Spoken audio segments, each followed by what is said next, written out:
She could have become an MMA tough lady. Yeah. I think I wouldn't want to meet her in a real fight, so to say. She's very tough, but then again, she's got that great. She's got an edge about her.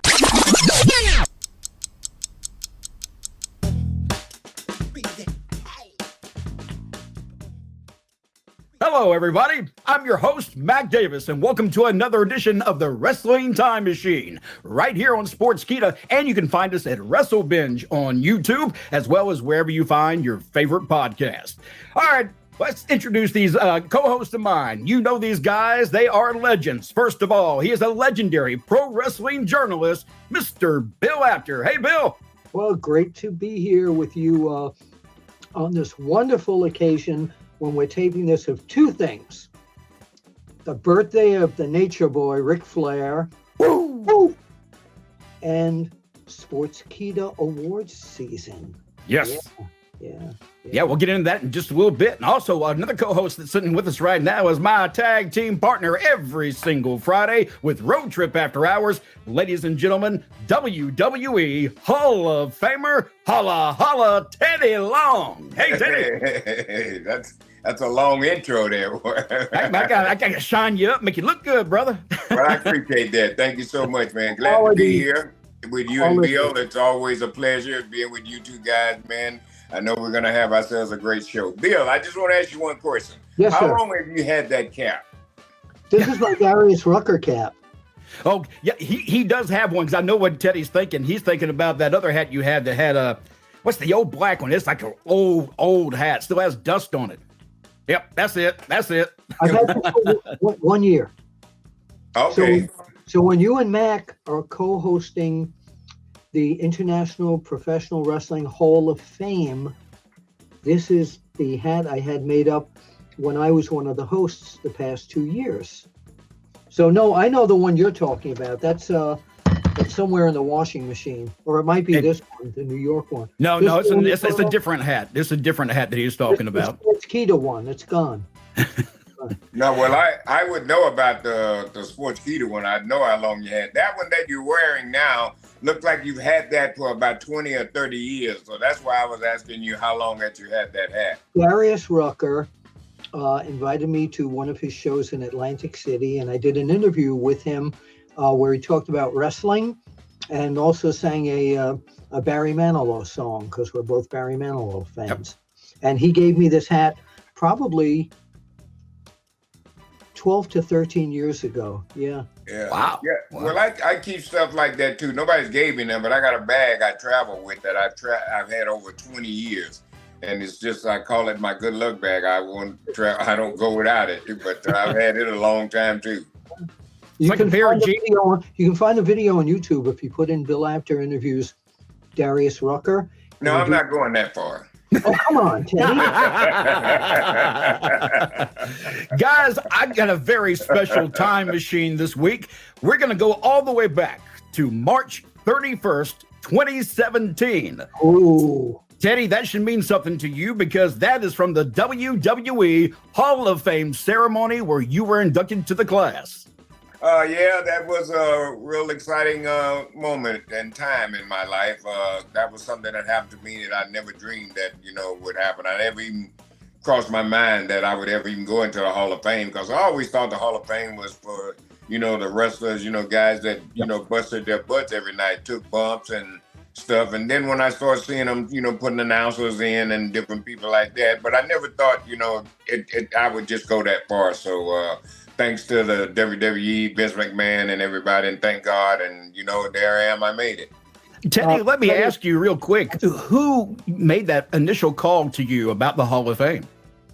I talked to Mark Arana first, and he called and told me this big lie that he was responsible for me going into the Hall of Fame, and said he was in the room and said, Vince was asking about names and said, he said, well, I threw your name right out there, Teddy. And Vince started laughing. And he said, yeah, that's right. Let's put Teddy in. So that was a bald-faced lie.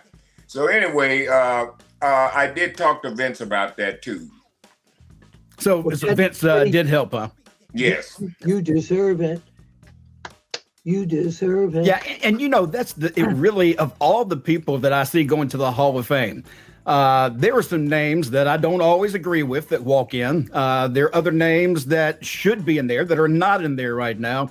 But when you went up for the Hall of Fame, Teddy, your background in this business, it was not just for Teddy Long being a general manager. It was Teddy Long for everything you did throughout your entire career.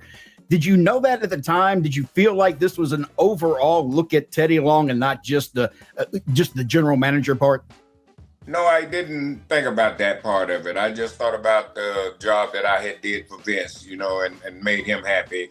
And I thought that was probably a reward from Vince, you know, for me letting me know, you know, hey, I appreciate your work that you've done, and here's a thank you. Because Vince was like that. If you did your job, you know what I mean, and you didn't cause any problems, and then he was a guy that would always come up and thank you, and he would reward you. So I didn't never even go back to my days of putting up the ring, my days of going and getting jackets that I didn't even get paid. I just started doing that stuff on my own. But I never did even think about that. But, you know, that is something to, you know, really think about. It all come to play right there. I remember taking photos of you at the beginning, you and Nick Patrick together with bow ties on and referee shirts. Well, Bill, you remember me when I was getting jackets. You know, you remember me before any of the success and anything happened. Yeah. But I knew from day one, and I'm not saying this because we're here right now, but I knew Dave from day one, just talking about you, talking with you and seeing the way you discuss things and your interest in the wrestling business, and that, you know, I'm not getting paid, Bill, I'm just doing this because I want to get ahead in the business. You had all the right tools, and you had that gift of gab that wasn't totally out there yet. Yeah. Because Ole Anderson would say, just, you don't have to talk, do your job. That's it. Yeah, and I remember when Gordon Soley told me that I was wrestling's best kept secret. Yeah. He told me that. I never will forget that. Gordon would say, indeed. Yeah.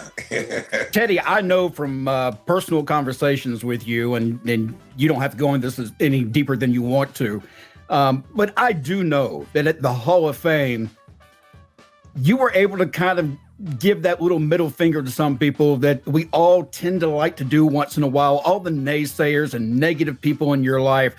When you got up on that stage and you were making the acceptance speech, were you feeling that? Could you feel and just almost like a little bit, I told you guys, I told you?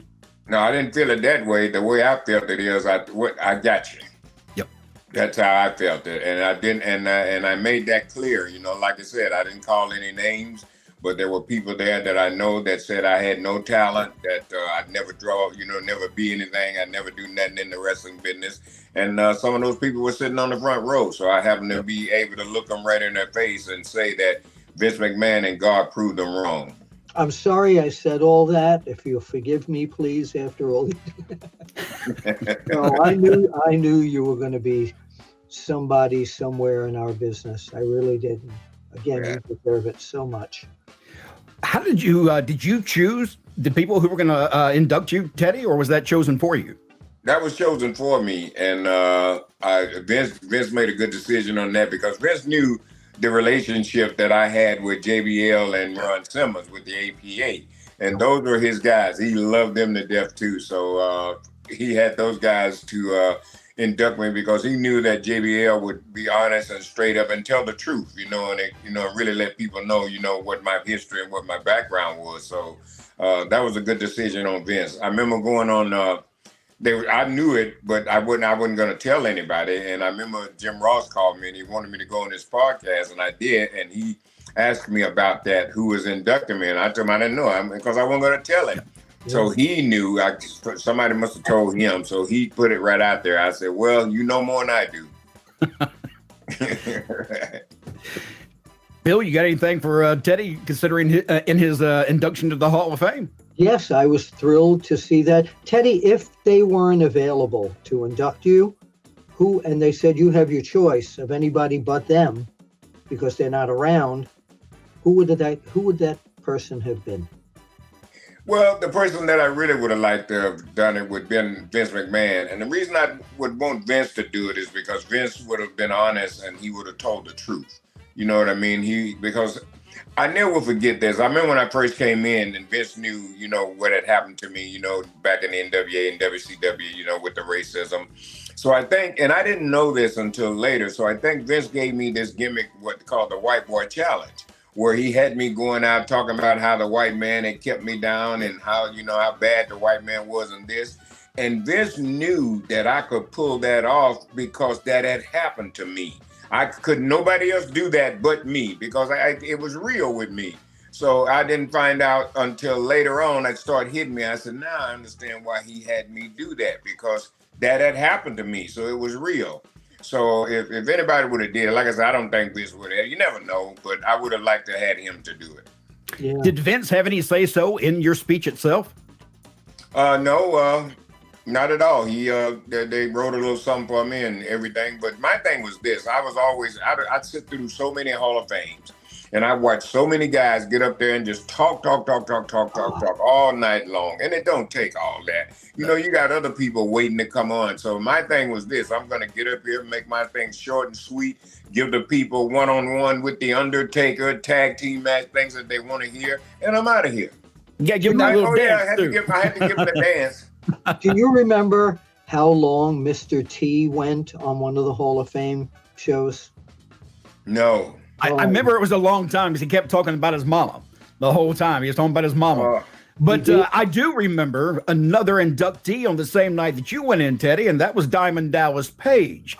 That was a little bit of a lengthy acceptance speech.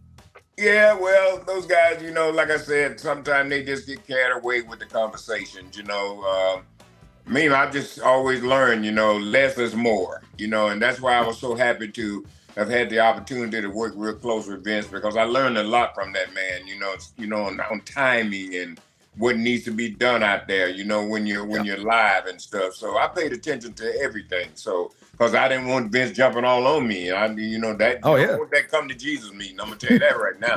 No. DDP is one of these people they used to use for Nick Bockwinkel, where you'll ask him what kind of watch he's wearing. He'll tell you what kind of watch it is, what time it is, and how the watch was made. Right? I interviewed him for the Sportskeeda Wrestling Awards for our panel of experts this past week, and I love him, absolutely love him. And I said, we've got about 30 minutes. So by an hour and 15 minutes, I was starting to say, I think we have to wrap up. Yeah, him being, I was going to say DDP is one of those guys that both of you have seen grow up in the business, basically, because I know he wasn't even a wrestler when I first met DDP. He was kind of behind the scenes or more as a manager, if I recall.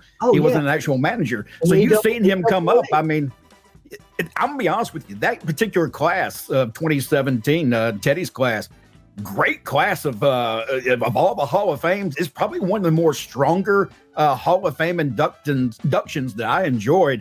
You had Diamond Dallas Page, as we mentioned. You also had Ravishing Rick Rude, another classic. I mean, just icon in this business if you kept up with wrestling, especially, in the 70s and 80s. Well, and I had a chance to meet his son. His son was there to accept, the plaque for him. And he was, what an outstanding guy, real nice guy.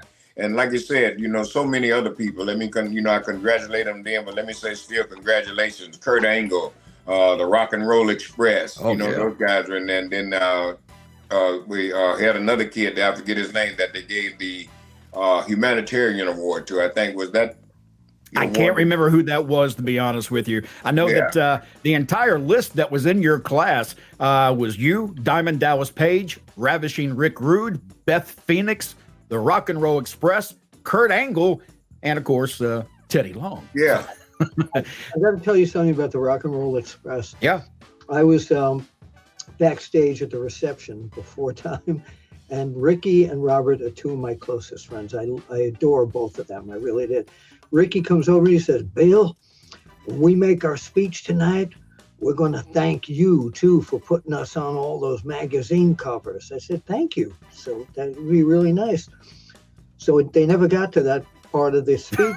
So afterwards, Ricky's wife, Andrea, came over to me and she says, they went on so long, they forgot. I said, don't worry about it. Not a problem. But you mentioned the one thing about Diamond Dallas Page that I just want to rewind to is that when he worked for Vern Gagne, he didn't even think about being a wrestler. He was Diamond Dallas Page and his Diamond Dolls, managing people like Pat Tanaka and his partner.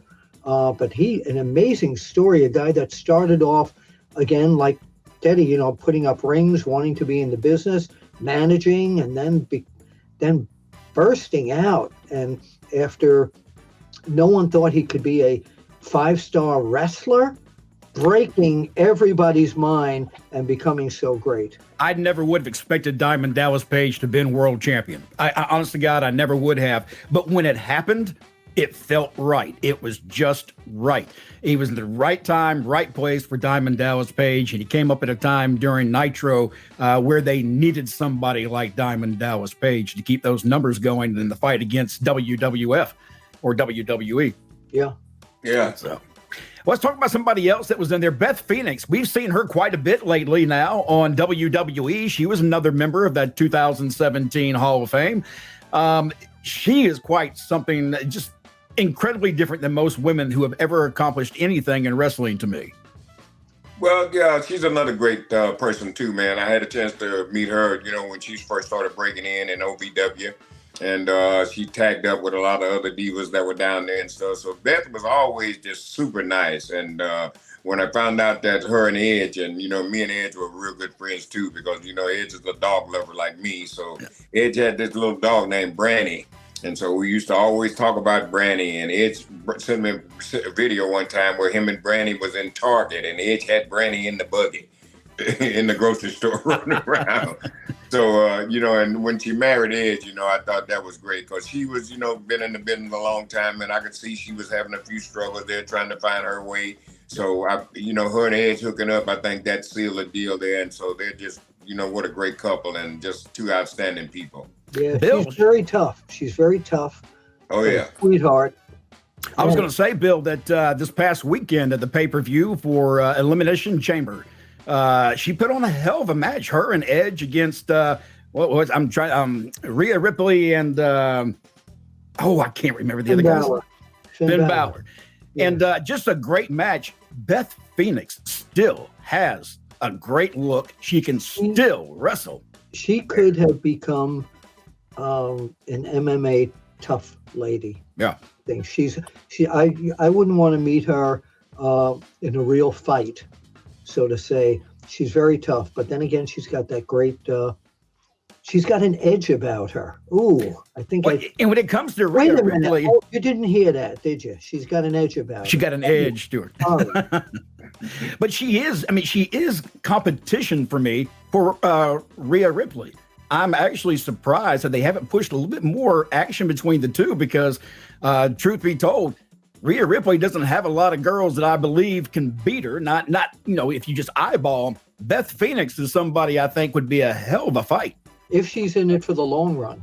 Yes. Well, and that's what I was going to say, Bill. You're exactly right. If she's in it for the long run, but like I said, I can't speak for people, but I just kind of think people that have been around the business as long as I have, and Beth, she's certainly been around a long time. Now that once you get a family and you get kids, you've done everything you wanted to do. You know what I mean? So now you want to spend more time at home with your kids, and enjoy your family life. Because if you've been in this business over 10 years, then you've had a great run.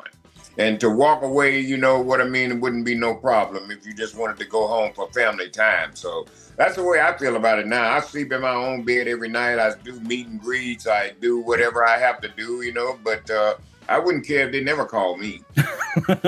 You're happy being home and relaxing finally. Yes, exactly, man. And I don't think they're going to call me anyway, so... But see, Teddy, when you say that, I hear that from a lot of people that are in the wrestling industry, and then when they get the call, it's like, oh my God, what took you so long to call me? You know what I mean? Do you miss that weekly thing at all? No, if I got a call, I swear to God, it would have to be on my terms. I don't want no more of them live events unless, I do every once in a while I'd make one if it meant something. If I was there to, to make it mean something. But, to maybe go in and do a TV or something every now and then I'm fine with that. But I don't want any more full time. The business has certainly changed. And, like I said, it's moving real fast now, you know what I mean? So, you got to be able to keep up, which I think I'm able to keep up, but I just don't feel like the long haul. Let's talk about somebody else. Bill, you mentioned them a little while ago, the Rock and Roll Express. They're another members into the 2017 Hall of Fame. Rock and Roll Express, again, both of you have great experiences with both guys. Yeah, I had a chance to work with Rick and Robert when I first broke into business, first putting up the ring and all that, and Robert, rode with him for a while and everything. So I was a little bit more closer to Robert than I was Ricky, but I both was friends with both guys. They both always treated me great and was always, nice to me. The great part about Robert and Ricky is they haven't forgotten where they came from. They love training young people who want, male or female, who want to get into this business.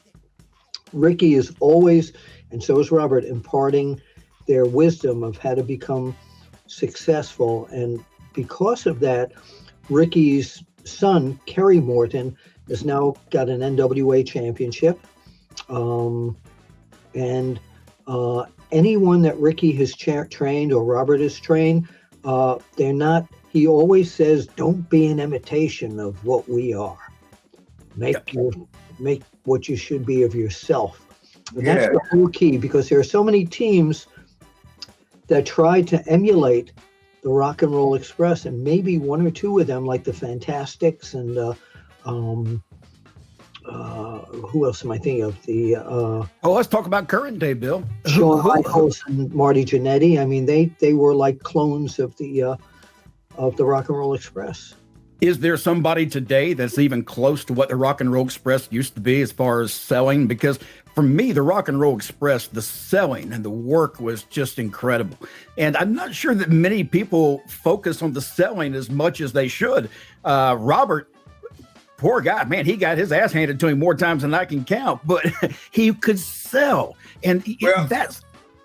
I think Ricky's the one you're talking about. I'm sorry, Ricky. I'm sorry. You're right, Ricky. Yeah, Ricky's the one that always they got the heat on Ricky, because Ricky was believable. Ricky had a look on his face that he was almost tears was coming out his eyes. You know what I mean? And I was there. I saw girls on the front row crying. Oh, don't you kill him? Don't you hurt him? I mean, they were just crying. So I mean, and that's selling. That's making people believe. And Ricky was good with that, and so that helped him a lot, because once they got that sympathy, once Ricky got that sympathy and made that hot tag to Robert, brother, it was on then. It's comeback time now.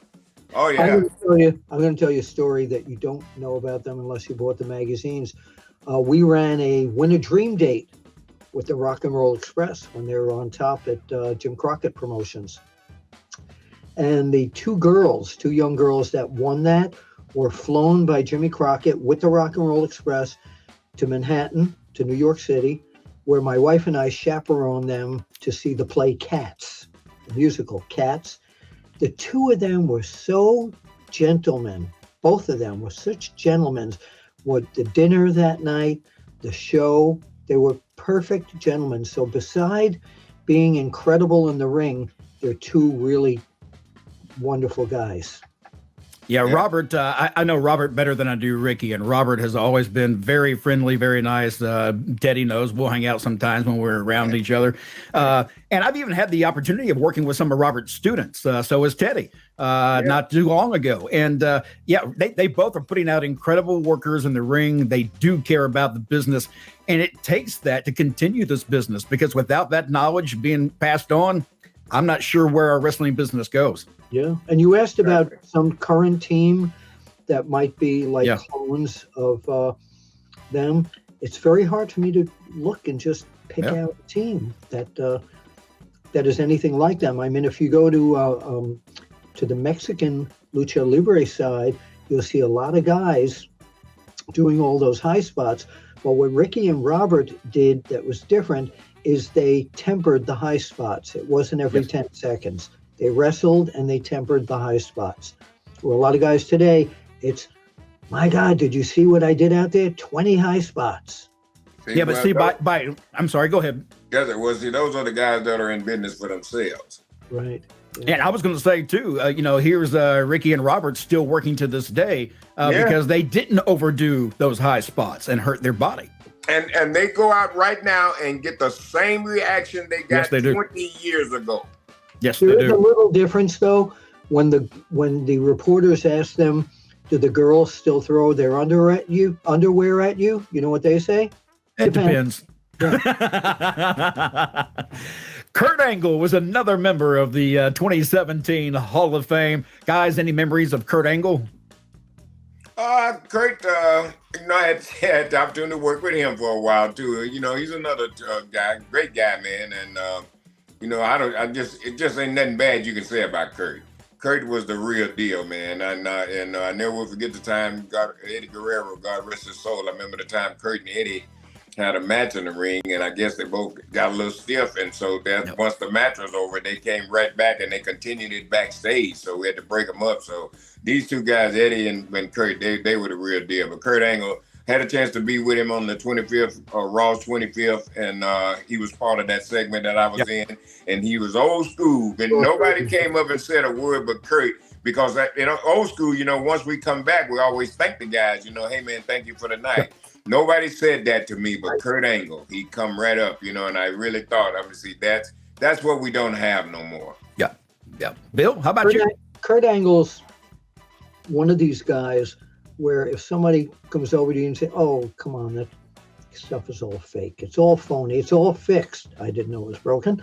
But you have them watch a match with Kurt Angle, and they'll doubt their own thoughts. John Cena's first big match in WWE on TV against Kurt Angle was incredible because Cena was an aspiring Kurt Angle at that point. But Kurt Angle, as Teddy said, is the real deal because you want to talk about wrestling. I think the newest version of Kurt Angle, and he's not at the level Kurt Angle was or ever could be, possibly, is Chad Gable. I think Kurt Angle has said on many shows that the man is a really impressive wrestler. But again, a super nice guy, great personality, never says anything bad, and he's got a great sense of humor. He's a real joker. Yeah. Let me ask you, we are in WrestleMania season, and they have not, as far as I know, have they announced any Hall of Fame inductees yet? I've heard Batista's name being bounced around, but I'm not sure if that's even official yet. I haven't heard anything other than that. Who do you think we should be putting in the Hall of Fame, Bill? Oh, goodness. So you're hitting me with well, there are certain people who are not actively wrestling, just a type John Cena. Yeah. The Rock. Yeah, is The Rock not in there already? I'm not sure. I know. No, I think he came in when they inducted his father. Yeah. Now this would be the perfect place for The Rock, actually. If it were in Los Angeles, that'd be perfect for him. Absolutely. That's why I think, and I really have to give a lot more thought to this. Teddy, how about you? Anybody that you can think of that we've passed over the years? If the truth is, if I go and pick up a magazine from back in the old days, one of the Apter mags, I could probably flip through it and name 20 names off the front page that aren't in the Hall of Fame yet, that should be in the Hall of Fame. Yeah. I don't know that the process for picking the people for the Hall of Fame, I'm assuming all has to do with who lives in that area, who's still alive, who can come and take, the award in person. How do we pick the Hall of Fame? I got it. There's one guy missing from the celebrity wing that for 15 years or longer than that, people are saying when Andy Kaufman. He was there for a period of time, but is that more Memphis than WWE, you think? That's not, they inducted people from the AWA that never wrestled in WWE. That's true. And Rock and Roll Express is another example of that because I don't think they ever wrestled. Yeah. But the Andy Kaufman, Jerry Lawler feud being one of the top 10 moments in TV history from the Letterman show. But that feud everybody believed that was genuine, real, period, the end. It was one of the best worked things I have ever seen in my entire life. There's one more person I can think of that belongs in the Hall of Fame, and you had to know this is coming, but Bill Apter, Teddy and I have even discussed this before. There is absolutely no reason that Bill Apter is not in that Hall of Fame, other than maybe they just don't have a wing for him yet, but they need one. There's not many people from my past that I can recall that knows the history of this business, and I mean the real history of our wrestling business. And without you in that Hall of Fame, it just doesn't feel right. Well, I covered Abraham Lincoln's first match. So, well, Teddy's got one up on you. Teddy actually wrestled Abe Lincoln, and that's a fact. It's funny that Triple H mentioned it to me years ago.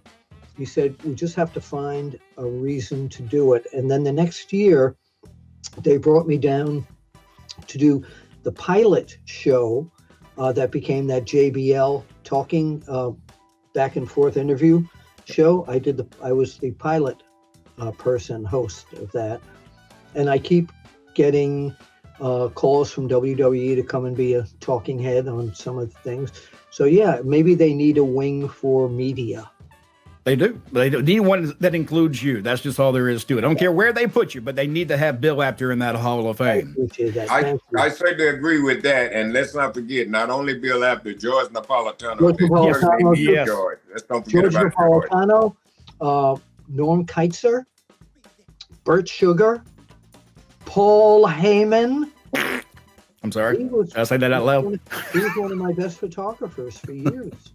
Yeah. Back in the early days, he had super elbows to knock us away from getting the shots. But in terms of photography and writing, yeah. So I think, all right, no Heyman, forget it. Before we get out of here, I do want to mention that Sportskeeda has a big award show taking place soon. Bill, tell us about this awards. Well, it's not just an awards show. It's you out there, you, all of you fans can join our panel of experts who have chosen from a lot of categories who the 2022 Wrestler of the Year, Tag Team of the Year, Female Wrestler, Feud of the Year, and so many other categories. You can find how to vote right now. After you watch this show, just go to Google and type in Sportskeeda Wrestling Awards. It'll take you right to the site. And I know that Teddy, you're one of our expert panelists. Yeah, I had the opportunity to look at some people and some names and give my opinion and my judgment. So I guess I'll just leave that until they air that till you see it. Yeah. I'm not sure when that's coming either. We need all of you to, just like a political speech, we need all of you to get together and vote for the most incredible pro wrestling awards for 2022. Sportskeeda on Google. Vote now. We need you. Bill, I do want to mention, I saw we had some sponsors that are also along with us. They're partners in this program. I saw we had ad-free shows as a part of it. Can you have a list of those folks by any chance? What's that? Do you have a list of those names by any chance? No, but off the top of my head, it's ad-free shows. Conrad Thompson and his terrific shows. Matt Cardona and his collectibles. Busted Open. Yes, that's right. I forgot about it. Best on Sirius Radio. Medusa, formerly Alundra Blaze. Eric Bischoff. And a lot. Devon Dudley in a rare appearance. And from Busted Open, Mark Henry. Yeah, so quite an expert panel, and maybe some more to come. Yeah. Keep your eyes open and your ears to make sure you find out all the latest on the Sportskeeda Wrestling Awards. This has been the Wrestling Time Machine. I am Mac Davis. That is WWE Hall of Famer Teddy Long. And next to him, that is, of course, our legendary pro wrestling journalist, Bill Apter. Thank you. See you, everybody. See you at the matches. Teddy? Holler. Yeah.